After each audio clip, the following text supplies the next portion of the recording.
ফের কলকাতায় ডেটিং অ্যাপের মাধ্যমে ষড়যন্ত্র করে একজন ভিকটিমকে মাদকাসক্ত করে এবং তার কাছ থেকে সোনার চেন এবং রূপোর ব্রেসলেট চুরি করে সাউথ ইস্ট ডিভিশনের সাইবার সেল এবং বালিগঞ্জ থানার যৌথ উদ্যোগে দুজনকে গ্রেপ্তার করা হয়।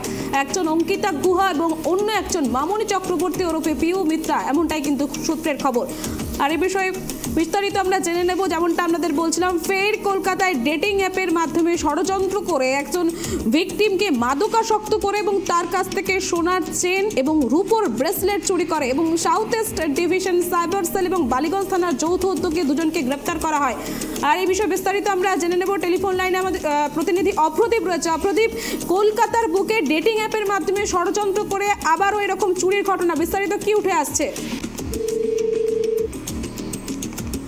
যেমনটা আপনাদের জানাচ্ছিলাম, ফের কলকাতায় ডেটিং অ্যাপের মাধ্যমে ষড়যন্ত্র করে একজন ভিকটিমকে মাদকাসক্ত করা হয় এবং তার কাছ থেকে সোনার চেন এবং রূপোর ব্রেসলেট চুরি করা হয় এবং সেখান থেকেই সাউথ ইস্ট ডিভিশনের সাইবার সেল এবং বালিগঞ্জ থানার যৌথ উদ্যোগে দুজনকে গ্রেপ্তার করা হয় আজ।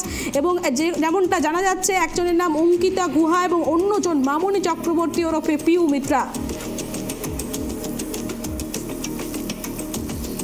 ফের কলকাতায় ডেটিং অ্যাপের মাধ্যমে ষড়যন্ত্র করে একজন ভিকটিমকে মাদকাসক্ত করা হয় এবং তারপর তার কাছ থেকে চুরি বা ছিনতাইয়ের ঘটনা কিন্তু সামনে আসছে। যেমনটা জানা যাচ্ছে, মাদকাসক্ত করে তার কাছ থেকে সোনার চেন এবং রূপোর ব্রেসলেট চুরি করা হয়। সাউথ ইস্ট ডিভিশনের সাইবার সেল এবং বালিগঞ্জ থানার যৌথ উদ্যোগে আজ দুজনকে গ্রেপ্তার করা হয়।